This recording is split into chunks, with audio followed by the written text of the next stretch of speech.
O bakit nyo pala ma'am naisipan mag-book kay Green GSM ma'am? Ano yung naging... Alam ko kuya, ang unang idea pag naisip si Green GSM, mas mura. Oo, ang ganda naman. Eh, totoo kuya, walang alam yun. So, medyo traffic ma'am. Ako, lagi naman traffic dito kuya. Lagi naman traffic. Ma'am, nagbablog ako. Okay lang po ba masama kayo?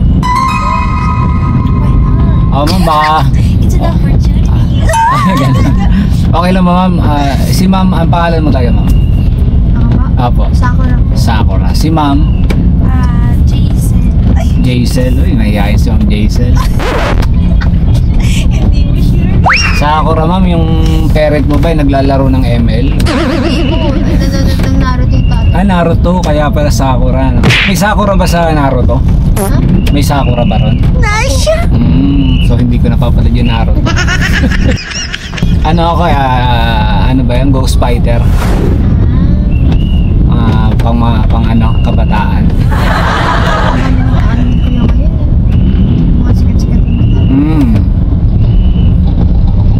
Traffic na, no? Traffic talaga pati dito lagi, no? Lagi po talaga. Lalo na ngayon December. Lalo na pag makulit.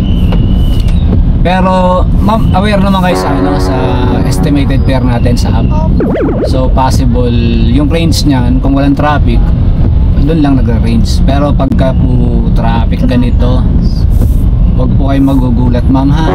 Baka po lumaki yung inyong... Okay lang kuya, basta hindi tayo abutin dito ng 500 na ko, delikado.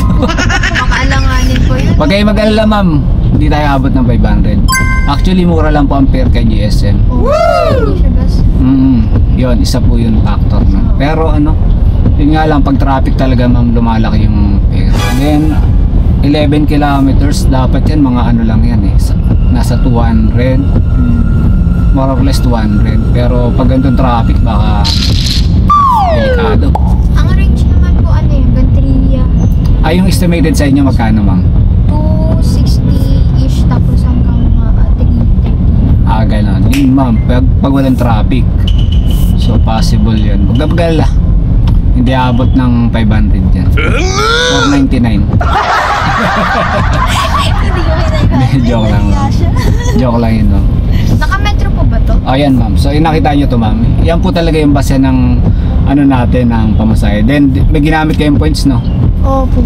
So, yun nga. After nito, pag dinrap ko na kayo, mag-generate po yan ng QR code. I-scanning ko po yan. Ngayon, kung may ginamit kayong discount, magre-reflect po yun, ililess nyo yun doon. Tapos kung ano yung lumabas sa app nyo, yun po yung babayaran natin. Kuya, ask ko lang, kasi di ba electric siya? Ano yun? Solar or yun tina-charge talaga? China-charge po. So may mga charging station po kami. Actually, dyan sa Marikina meron eh. Sa may Mayor Hill Fernando. Paano ko yung kapag kunyari halfway, midway kayo sa daan, laloban? Lapses na po yun ng driver. So dapat, ma'am, aware yung driver na actually dapat hindi talaga abutin ang lobat, no? Pero may mga case na nangyari yan sa mga kasama namin driver. Pero lapses po talaga ng driver yun. Kasi dapat ang mindset mo 20%, hanap ka na ng charging station. Huwag ka nang ganito traffic, huwag ka na maghanap ng pasahero. Sadyain mo na yung charging station. Kasi pag ganito naghanap ka ng along the way pa na pasahero, medyo bumuka pa yung daan, tas na traffic pa, possible baka itirik ka. So yun lang naman, ma'am. Tapos, ma'am, dito may experience mo. So Pasig may booking dito eh, walang problema dito.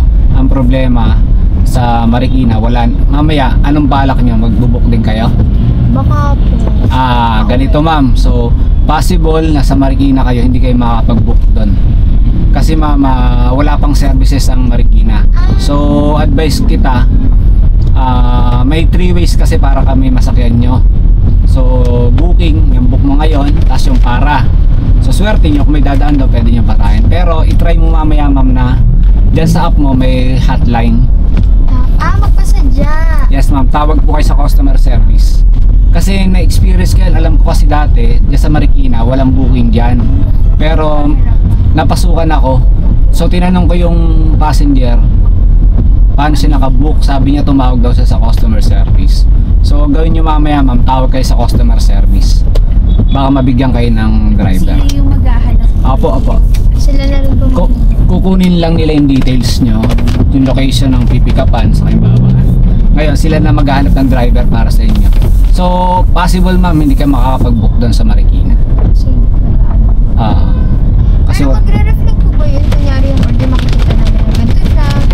na ano ma'am, sa app mo ma'am makikita mo yon kasi ano yon, true app mo pa rin yun makikita sa app ni driver saka sa app mo mag-ano yun, gagawang kanya ng booking parang gano'n. Good question, at least mamaya pwede nyong gawin yun.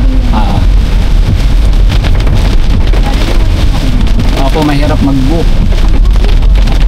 sa parting Visayas daw ma'am eh.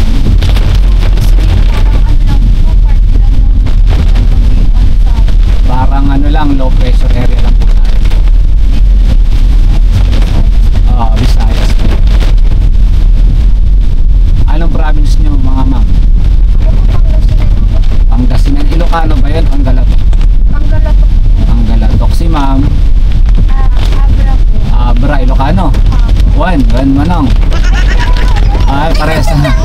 Hindi, yung asawa ko kasi Ilocana. So, naintindihan ko yung usapan nila pero hindi ko kayang Kasi hindi magsalita. ba nagsalita? Ako medyo nakakaintindi sa pagkain. Alam mo ba ma'am na yung Abra ay isa sa mga gusto kong puntahan? Kasi maganda din yung mga Falls. Then, nakailang punta na ako ng North ma'am. Nakapunta na ako ng ano yan, Apari, saka Cagayan and Rigilig. Ano? Hindi pa ako nakapunta din kuya kasi maliit pa ako nung huli kong punta din eh. Maliit ka pa, malaki ka na ngayon. Parang hindi na bago eh. Parang maliit pa rin hanggang ngayon. Pero ayun no, at least ano, maganda dun. Sabi ka na.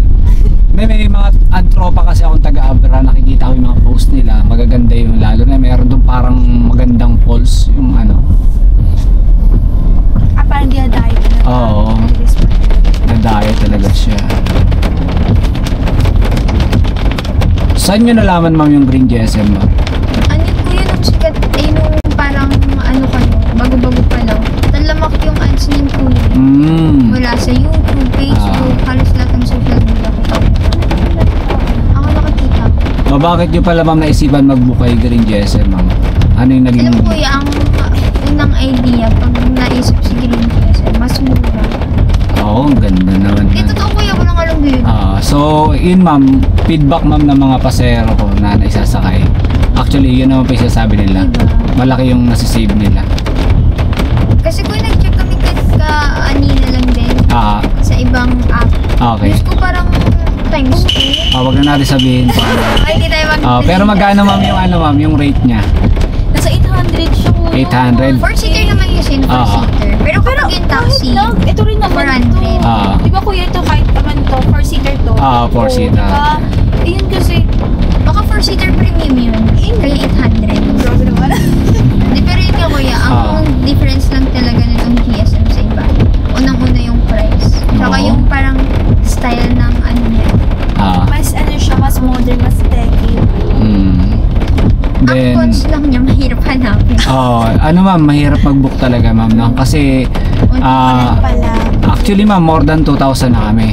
Kaya lang, ang reason kung bakit mahirap mag-book ma'am, yung demand ma'am, masyadong marami.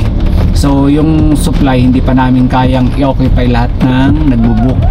Kaya every time, kami rito ma'am, pagbaba nyo nito, pagka may service lang doon sa Marikina, pag off ko pa lang yan, in-off ko pa lang may papasok na agad na booking. May mga naka-reserve na agad na booking. Parang naka-queue. Non-stop po yung booking namin dito, tuloy-tuloy. Ako pagod. Wala kayong ano kahit Break lunch. Actually, pwede mo naman ma'am, pwede naman naming i-off. Halimbawa, before na i-complete, pwede naman i-off. Kagaya kanina, kaya ako kayo nakuha, nag-set destination na ako kasi taga Montalban po ako. So, kaya kayo yung binato sa akin, yung papuntang along the way, parang gano'n. Di pabor din po sa akin. Ano ang pangalan mo ma'am uli? Sino kuya sa akin? Hindi, Sakura, alam ko na agad eh. Jaisel. Okay, so yan. Tapusin ko tong vlog ko. Okay, naisakay ko ngayon si si Ma'am Jaisel at si Ma'am Sakura. First time nila. And yan. Ano ma'am riding experience niyo ma'am? Riding tandem. Anong riding in tandem niyo ma'am? Ma'am, riding experience niyo ngayon kay Green GSM. Si Ma'am Jaisel. Nagsabi lang ko siya eh. Ay, nagsabi ka na? Ano ba yan? Ano ma'am? Hindi, okay lang yung ngayon na question lang ha. Ano pong riding experience niyo kay Green GSM? Go check. First time ko sumakay kay Green GSM. GSM. Tapos hindi ko siya in-expect kasi akala ko siya parang katulad lang din sa mga other riding app na parang car lang siya. Tapos yung parang may ganito na sariling room na provide. Tapos mas more siya modern. So yun no. So yes, si Ma'am Jaisel. Si Ma'am Sakura, okay lang po. Ay, mashi-mashi ba tayo? Ano ba yung mashi-mashi? Japanese ba yan? May alam ka bang word na Japanese, ma'am? Arigato. Arigato, yan. Okay, arigato, maraming salamat. So, siyempre, thank you tayo. May pasayar tayong magaganda ngayong gabing to. Okay, maraming salamat. Ma'am, babay naman. Bye! Ma'am, medyo lapit ka nga kami, ma'am, kasi hindi kita. Yan. Hindi ko Bye. Bye, guys. Okay, bye. Okay. Bye.